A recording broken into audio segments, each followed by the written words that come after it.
It's May, and that means the Miles Franklin Award will announce a long list of the best 12 novels in Australian literature for the last 12 months. And I'm going to try and have a guess at what that long list might look like. Now, this is just a bit of fun. I doubt very much I'll get all 12 correct, but I'm going to be talking about 12 Aussie books that you should know about. So it'll be informative and fun. To be eligible for this prize, you must be an Australian author and have a novel published in 2023. And when will the long list be announced? Well, we don't actually know. It's a surprise. Last year, it was the 17th of May. Maybe we expect a similar date. But the Miles Franklin Prize, if you're watching, really needs to hire a marketer, somebody to communicate information. Let's start with the big hitters, and there are two massive names in Australian literature with eligible books this year. Trent Dalton and Richard Flanagan. But I think it's unlikely that we'll see both of them.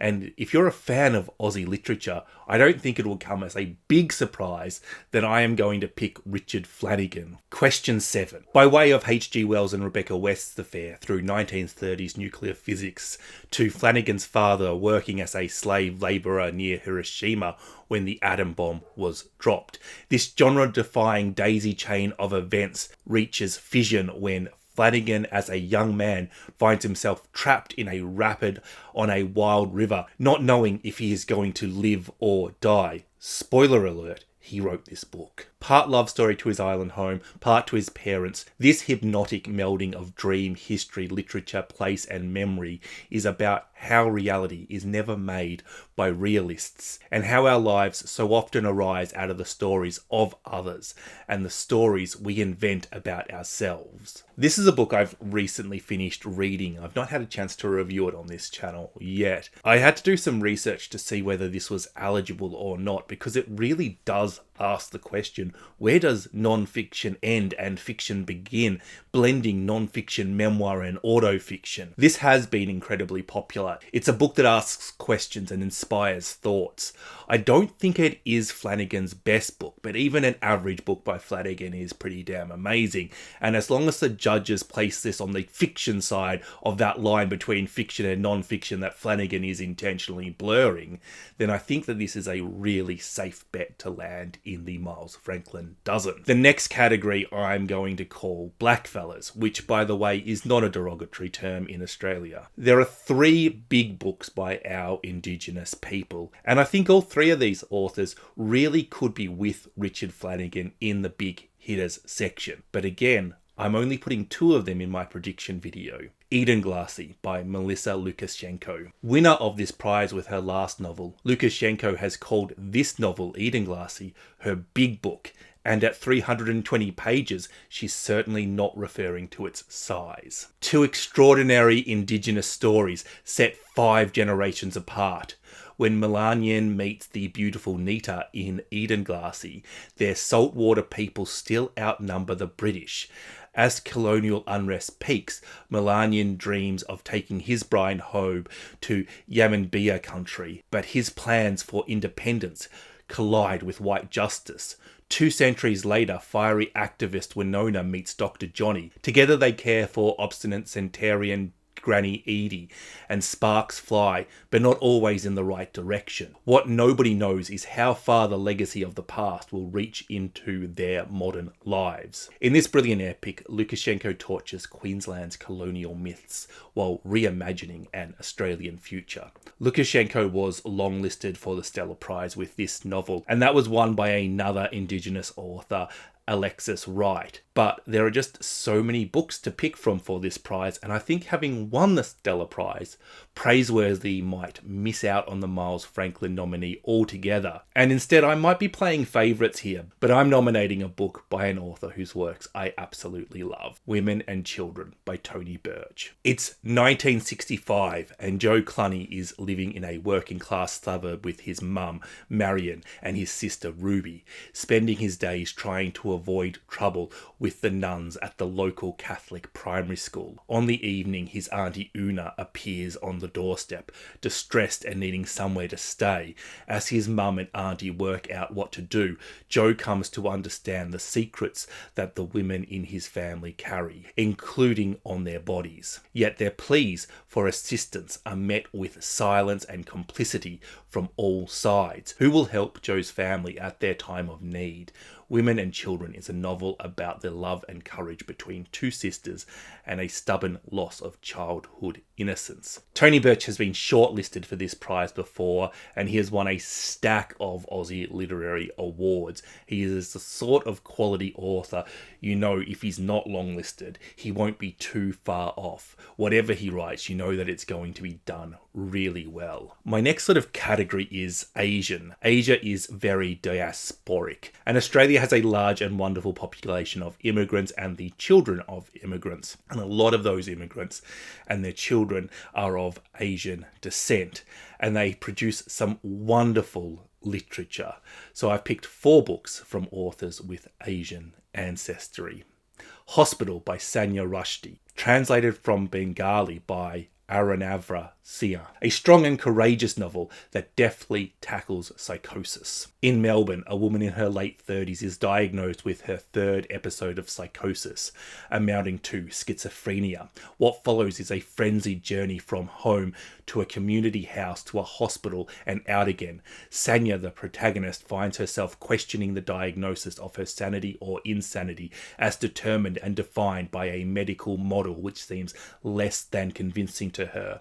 Having studied psychology herself, she wonders whether, even if the diagnosis is correct to some extent, the treatment should be different. Sanya tells her story in a deceptively calm first-person voice, using conversation as the primary narrative mode, as she ponders if and when the next psychotic episode will materialise. Based on real-life events and originally written in Bengali, Hospital is a daring first novel that unflinchingly depicts the precarity of a woman living with psychosis and her struggles with the definition of sanity in our society. I think this is book prize catnip. But the Girl by Jessica Zahn Mi Yu. Having been Jane Eyre, Anna Karenina and Esther Greenwood all my life, my writing was an opportunity for the readers to have met me. Girl was born on the very day her parents and grandmother immigrated from Malaysia to Australia. The story goes that her mother held on tight to her pelvic muscles in an effort to gift her the privilege of an Australian passport. But it's hard to be the embodiment of all your family's hopes and dreams, especially in a country that is hostile to your very existence. When Girl receives a scholarship to travel to the UK, she is finally free for the first time. In London and then in Scotland, she is meant to be working on a PhD on Sylvia Plath and writing a post-colonial novel, but Girl can't stop thinking about her upbringing and the stories of the people who raised her. How can she reconcile their expectations with her reality? Did Sylvia Plath have this problem? And what even is a post-colonial novel? What if the story of becoming yourself is not about carving out a new identity, but learning to understand the people who made you who you are? This is another book I've read, and I think the conversation inside this book is wonderfully intellectual, sophisticated, and so very relevant in literature at the moment, pointing out a lot of issues and acknowledging both the complexity of it and the difficulty of seeing privilege in the status quo, even if you are a minority, and the importance of challenging and listening to other people. Songs for the Dead and the Living by Sarah M. Sally. When the ground beneath your feet is always shifting, how can you ever know where you belong? Jamila has always believed she knows where her home is, in a house above a paint shop on the outskirts of Beirut, with her large, chaotic, loving family, but she soon learns that as Palestinian refugees, her family's life in Lebanon is precarious, and they must try to blend in even as they fight to retain their identity. When conflict comes to Beirut, Jamila's world fractures and the family is forced to flee to Cairo, another escape and another slip further away from Palestine, the home country to which they cannot return. In the end, Jamila will have to choose between everything she knows and pursuing a life she can truly call her own. Songs for the Dead and the Living is a coming-of-age tale played out across generations and continents, from Palestine to Australia. Sarah M. Saleh is Lebanese, Egyptian, Palestinian, and of course, because I've picked her to be on this prize, Australian. She is a human rights activist who has written poetry and short story collections, and this is her debut novel. And she just sounds like a little bit of an awesome human being, and this is getting rave reviews at the moment. The Daughter of Manjurai by Rajasiya Varinya. Manjurai, 1992. A young mother in a poor family, Janai, is told she is useless if she cannot produce a son, or worse, if she bears daughters. They let her keep the first baby girl, but the rest are taken away as soon as they are born and murdered. But Janai cannot forget the daughters she was never allowed to love. Sydney, 2019. Nilla has a secret, one she's been keeping from her parents for too long. Before she can say anything, her grandfather in India falls ill and she agrees to join her parents on a trip to Manjurai. Nilla knows very little about where her family came from or who they left behind, but what she's about to learn will change her forever. While The Daughter of Manjurai explores the harrowing issue of female infanticide, it is also a universal story about the bond between mothers and daughters, the strength of women, and the power of love in overcoming all obstacles. I mean, this book just sounds amazing, and if you would like to read this book with me, this is my Patreon book club pick for the month of June. This is a fantastic point in the video to thank my wonderful Patreons for their support.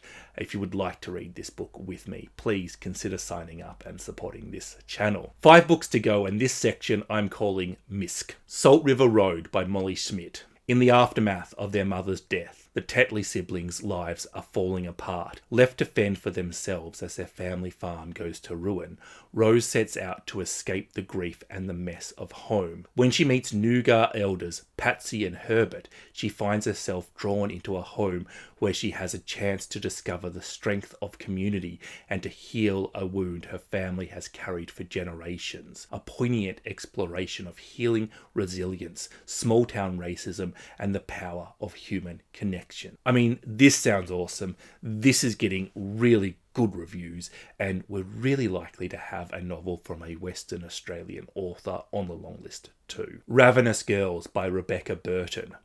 You really don't get it, do you? I said. What? She asked, confused.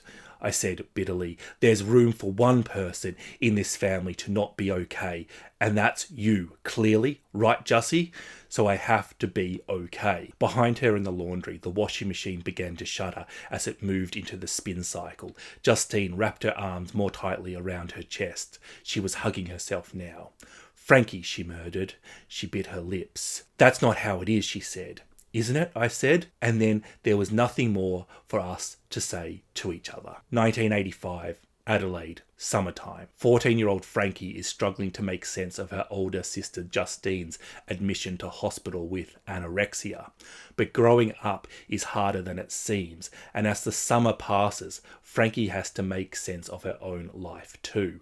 Years later, looking back on her sister's illness from the perspective of adulthood, Frankie reflects on its effects on herself and on Justine, and on how it shaped the women they have become. A quiet, nuanced study of sisterhood and a portrait of the long-term effects of anorexia on a family. Ravenous Girls powerfully explores the chasm that lies between adolescence and adulthood, sickness and health, intimacy and loneliness. Exploring how a disability or a condition or a mental illness, or however you classify anorexia, exploring how that affects a family is not done enough in literature, and this is another book that is getting some really positive reviews, and it's only 99 pages if you're just looking for a short one to pick up. Green Dot by Madeline Gray. At 24, Hera is a clump of unmet potential. To her, the future is nothing but an exhausting thought exercise,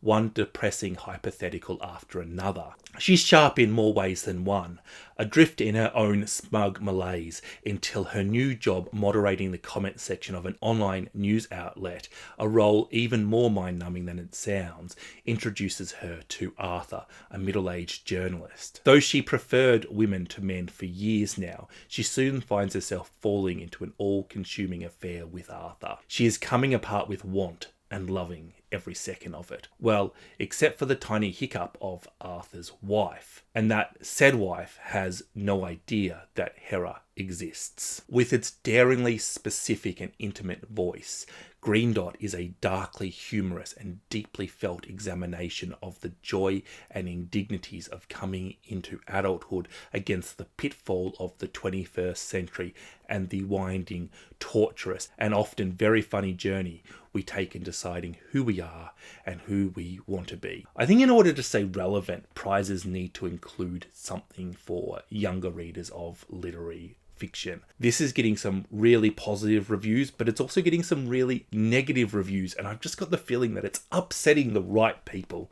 to get included on a long list. The Hummingbird Effect by Kate Millenhall, an epic kaleidoscope story of 4 women connected across time and place by an invisible thread and their determination to shape their own stories, from the acclaimed author of The Mother's Fall. One of the lucky few with a job during the Depression, Peggy's just started out in life. She's a bagging girl in the Anglers Meat Works, a place buzzing with life as well as with death, where gun slaughterman Jack has caught her eye and she's caught his. How is her life connected to Hilda almost 100 years later, locked inside during a plague?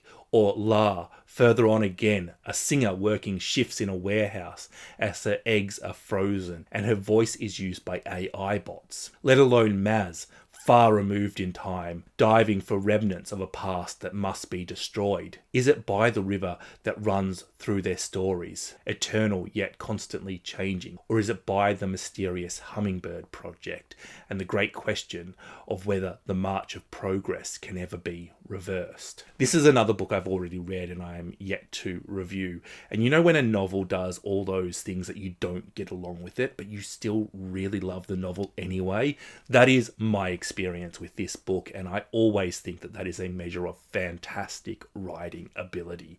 The blending of a contemporary novel with a historical fiction, a speculative novel, and a dystopian. And these 4 stories are essentially unconnected. And unconnected stories is not something I really want to read. But the thing is, these stories are connected thematically, and they really do add to each other. And that's why I really love this book, although I do think the historical fiction section does stand out as the best. Body Friend by Catherine Brabon. Late in the summer 5 years ago, when I was recovering from a surgical procedure, I met 2 women within a week of each other, and I saw them both regularly, always separately, for some months afterwards. Summer did not give way easily that year, and even so we must force our bodies down to sleep in the heat, and even if experience does not give itself up easy to representation, I lay it down anyway. Frame the raw and extenuant weeks, the untrustworthy months after the hospital, render it and them, Frida and Sylvia, as closely as possible to reality, or whatever is the feeling of a life and mind lived inside a body. A woman leaves the hospital after an operation and starts swimming in a pool in Melbourne's inner suburbs. There she meets Frida, who is uncannily like her in her experience of illness. Soon after, she meets another woman at a local park, Sylvia, who sees her pain and encourages her to rest. The 2 new friends seem to be polar opposites. Frida adores the pools and the natural world. Sylvia clings to the protection of interior worlds. What begins as 2 seemingly simple friendships is challenged by what each woman asks of her, of themselves, and of their bodies. Another book I've read, this one I have actually reviewed. I think that this is a wonderfully executed novel. Maybe not my personal favourite type of book, but I think that this is a book that will resonate with the right type of reader. And if one of the judges is that type of reader, then this is getting longlisted, no questions asked. That is the 12 novels I predict for the Miles Franklin Prize. If you follow Aussie literature, let me know which books you think I missed on this list. Remember, this is all in fun, so we'll see how many I get right in a few days' time. Bye bye.